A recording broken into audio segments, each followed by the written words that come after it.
Goeiedag, my naam is Cas Weppener. Ek is 'n dosent in teologie op Stellenbosch en ek het die voorreg om hierdie jaar die Pinksterreeks in NG Kerk Sonstraal te kan waarneem. Die tema waaroor ek hierdie jaar wil gesels is genesing. Die antropoloog Ronald Grimes, hy definieer genesing soos volg. Hy sê, to be cured is to be fixed.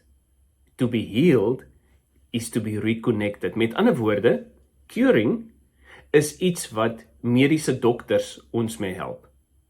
Healing, oftewel genesing, is iets wat die Gees van Christus doen. En genesing gaan met ander woorde oor die herstel van al die verhoudings waarin ons is. En dis presies waaroor ons elke aand ook gaan gesels.